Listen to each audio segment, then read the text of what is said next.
Hola, ¿qué tal?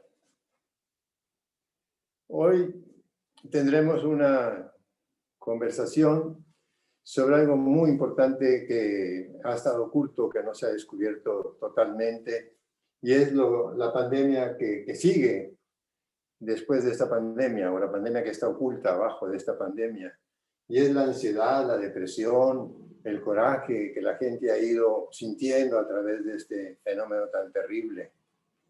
He puesto un epígrafe a mi comentario que dice: muera la inteligencia. Este epígrafe es terrible, es un general del ejército de Franco. Llega a la Universidad de Salamanca, donde Miguel de Namuno era el rector, y grita esto: muera la inteligencia.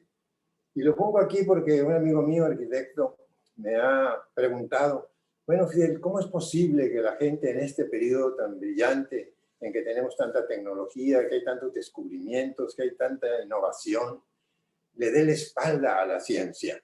¿Por qué le da la espalda al sentido común y hace cosas extrañas fuera de la realidad? Entonces, por eso es que quisiera yo que usted y yo reflexionáramos hoy sobre esto. ¿Cuánto daño nos ha provocado la, la pandemia? ¿Y cómo vamos a repararlo? ¿Cómo vamos a luchar para que no nos destruya completamente? ¿Qué nos ha hecho el daño? Usted sabe, más de 2 millones de muertos.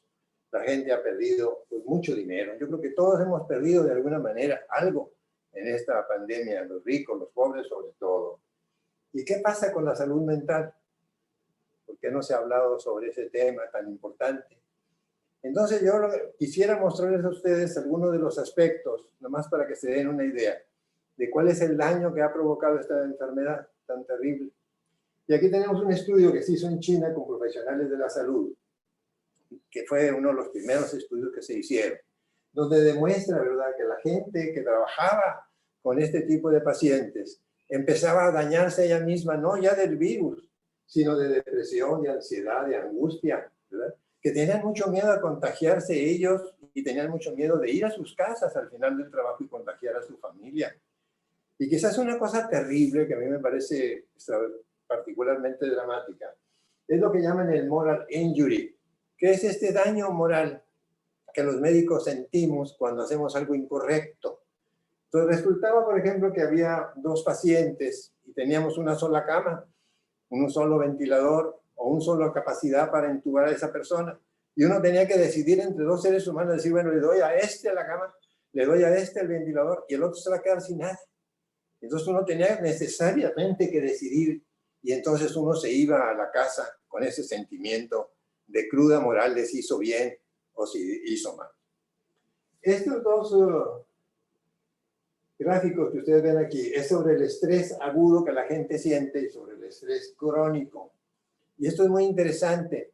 Usted sabe que cuando tenemos miedo, cuando vemos una víbora, cuando nos amenaza un toro, cuando un coche se nos echa encima, pues nos asustamos. Se produce adrenalina en el cuerpo, las hormonas del estrés, y uno se pone a salvo, corre, se asusta, trata de resolver aquello. Después de unos minutos en que la víbora se fue o que el auto ya no nos atropelló, bueno, ya nos sentimos tranquilos, desaparece aquel miedo, etc.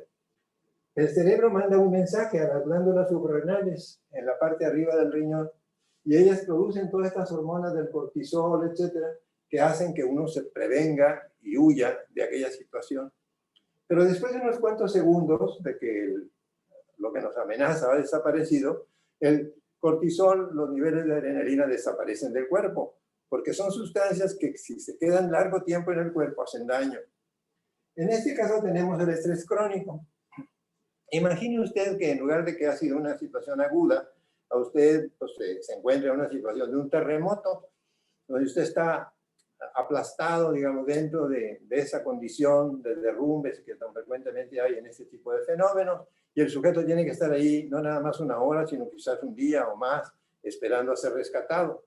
Los niveles de cortisol que van a estar estimulando las glándulas suprarrenales van a estar permanentemente asustando a ese sujeto y preparándolo para que sea alerta a poder salvar de esa contingencia. Y eso va a empezar a provocar una situación muy grave, porque la situación es que no se desaparece el miedo. ¿Por qué? Porque el miedo tiene que estar presente para que usted salga de esa situación tan difícil.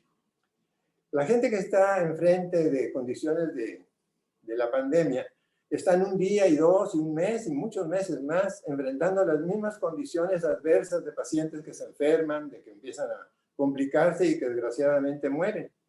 Vamos a suponer que una enfermera o un doctor se enfrenta a un día de estos terribles que hay en los hospitales, pues se asusta, le sube la presión, le late el corazón, empieza a tener una serie de síntomas clásicos del miedo.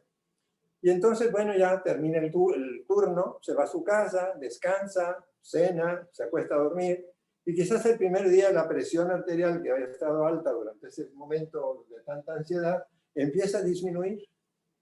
Pero si pasa una vez, y dos, y 10, y 20 veces eso, ese estrés permanente, entonces la presión arterial ya no baja. El sujeto se queda permanentemente ya con su hipertensión para siempre.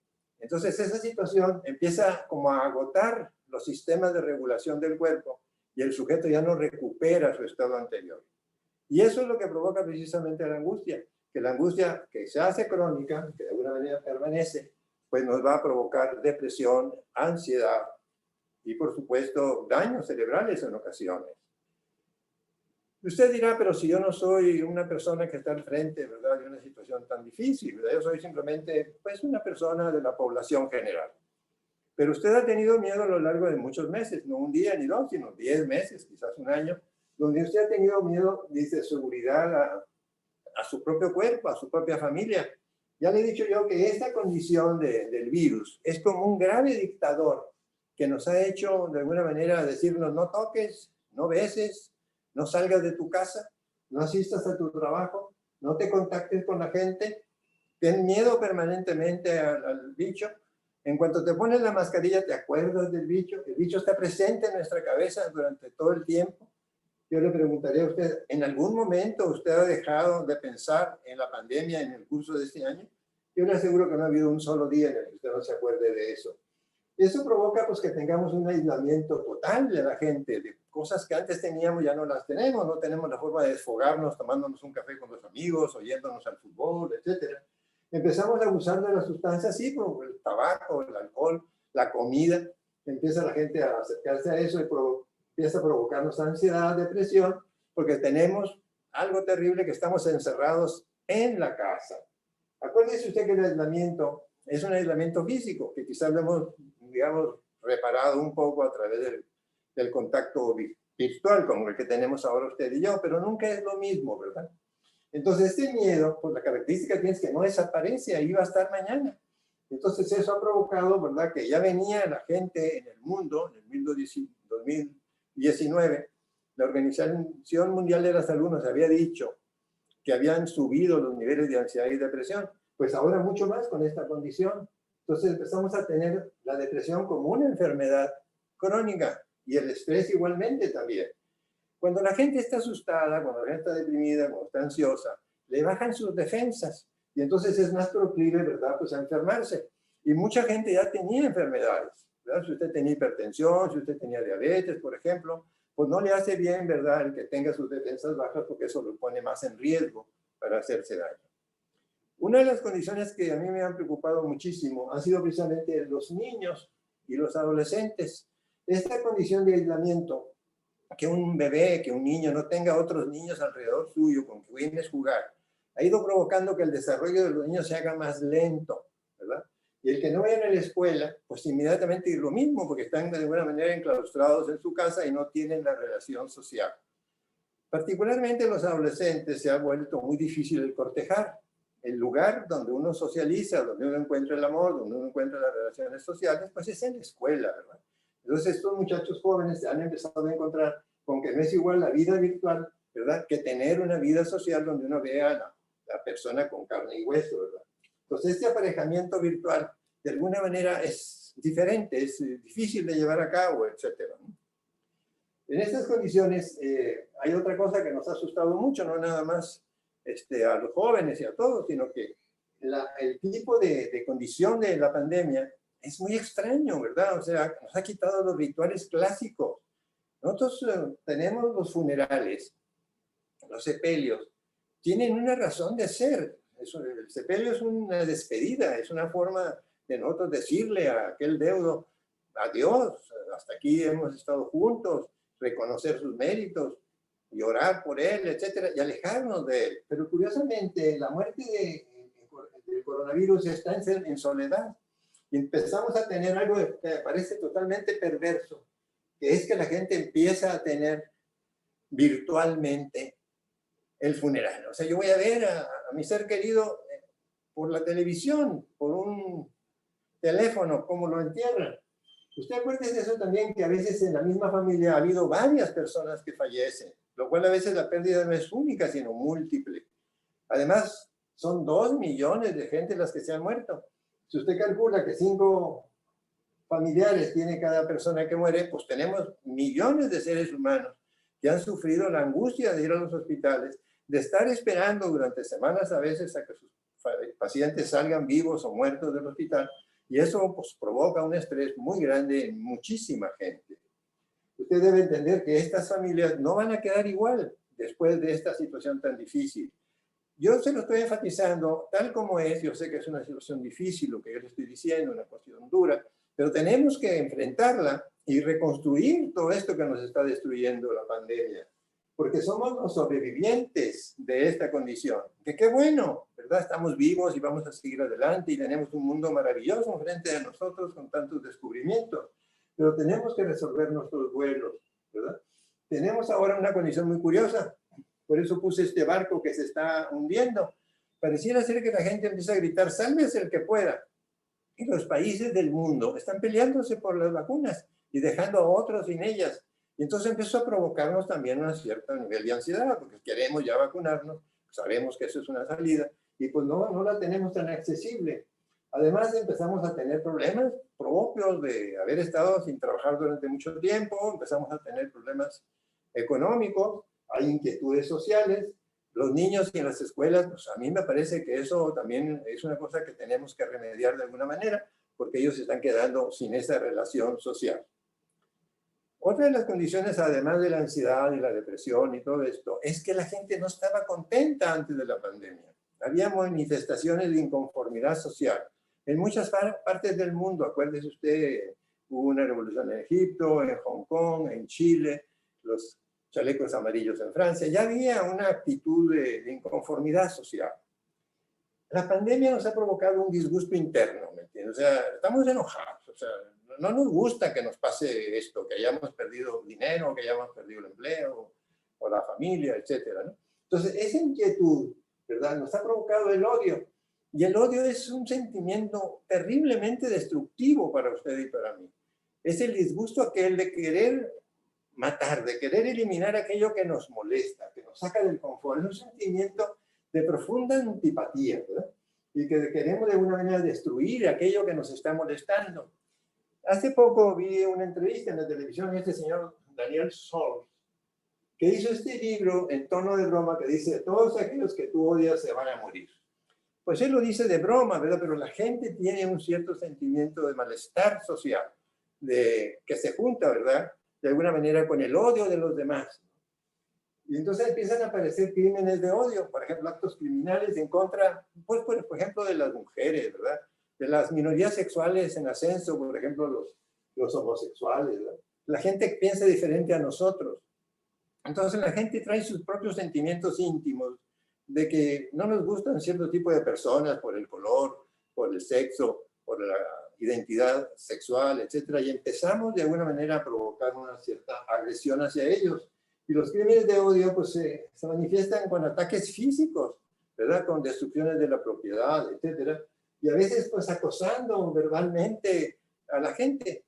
Concretamente el bullying a través de la computadora se ha vuelto una cosa terrible a nivel de los niños jovencitos, ¿verdad?, que de alguna manera sufren mucho, ¿verdad?, cuando empiezan a molestarlos a través de las redes sociales. Incluso, por supuesto, pues se llega, usted sabe muy bien, pues al homicidio. Esto ha generado, ¿verdad?, que se desencadene un odio, ¿verdad?, que hemos tenido ya guardado desde antes y que ahora la pandemia nos permite, ¿verdad?, que tengamos, digamos, comportamientos extraños. Esto de darle la espalda a la ciencia, de tener comportamientos sociales pues, de grave desconfianza, que tengamos un sospechicismo que llaman en México, ¿no?, que de todo sospechamos, ¿no?, de que hay algo malo detrás de todas las cosas. Y empieza francamente a mostrarse, ¿verdad? Pues la agresión, ¿verdad? A veces en las escuelas, en las universidades, a través del bullying, en los adolescentes sin vida social, pues están pensando cosas permanentemente, se miran demasiado en la computadora, porque al momento de tener un contacto virtual generalmente aparece uno en la computadora y empiezan a verse la cara y empiezan a ver que su cara no les gusta. Han aumentado el número de gente que quiere hacerse cirugía plástica porque no les gusta su cara. Todo eso debido a que se están viendo permanentemente en la computadora. Los padres no tienen empleo. Entonces, toda esta condición, ¿verdad? Tenemos que tenerla consciente para que nosotros podamos luchar contra esto. Y sobre todo cuidar, ¿verdad? Que dejen de abusar de los niños a través de las redes sociales. Otra epidemia que tenemos en México y tiene un lugar destacadísimo en el mundo, en feminicidios. Usted sabe, ¿verdad?, que el prejuicio, el odio al vecino, y esto es muy común. Y en México tenemos una terrible condición de que mueren más de 3 mujeres al día, ¿verdad?, por agresiones dentro de su propia casa. Igualmente a los desconocidos o a las minorías sexuales como los homosexuales o los transexuales. Entonces yo quiero recordarle a usted que el odio es una de las condiciones que más daño le puede hacer a usted. El odio lo destruye a sí mismo. Si yo empiezo a recordarme que fulanita de tal me hizo daño porque me robó, porque me quitó, qué sé yo, en ese momento esa persona ya no está aquí y yo estoy odiándola. Uno se vuelve esclavo de aquella persona a la que odia. Y eso empieza a provocar una serie de sentimientos terribles. Cuando uno se enoja, usted lo ve, mire, se desorbitan los ojos, el ceño se pone fruncido, la gente aprieta las manos, en ese momento sube la presión arterial. O sea, cuando usted tiene odio, cuando tiene coraje, a usted físicamente lo siente. Si lo siente en su estómago, le siente que le hierve la sangre. Entonces, toda esa condición, ¿verdad?, es algo que va a deteriorar su salud. Y no se crea que esto no está bien estudiado. Yo le puedo invitar a que visite el circuito del odio, que es, por ejemplo, pues ver las diferentes áreas del cerebro, que está demostradísimo que cuando usted le muestra en la fotografía de alguien que le cae mal o algo con lo que usted no está de acuerdo, aparece el sentimiento de odio reflejado en su cerebro. Esa condición, le insisto, físicamente a su sistema inmunológico, a su sistema de defensas, a su vida diaria, a su calidad de vida, se va a deteriorar si usted odia. Ahora acuérdense que al igual que el virus es pegajoso, contagioso, el odio se contagia también. Si yo estoy enojado, la gente tiende a enojarse junto conmigo. Entonces usted tenga cuidado con eso, busque usted de alguna manera la paz. Yo creo que una de las cosas importantes, y con esto termino, es que la pandemia nos ha atacado el alma.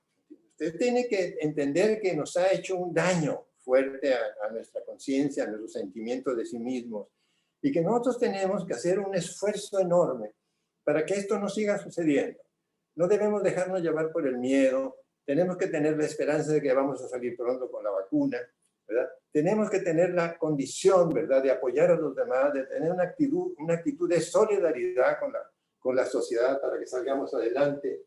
Debemos de revertir los daños que ya nos provocó esto, superar, ¿verdad?, las pérdidas de la gente que ha muerto, mis amigos que han desaparecido, ¿verdad? Y ver la forma de tratar de vivir usted y yo en paz. Entonces lo dejo aquí con este deseo mío de que usted esté más tranquilo, que sepa que tenemos una amenaza con una pandemia que amenaza su salud mental y que usted tiene que cuidar y defenderse de eso.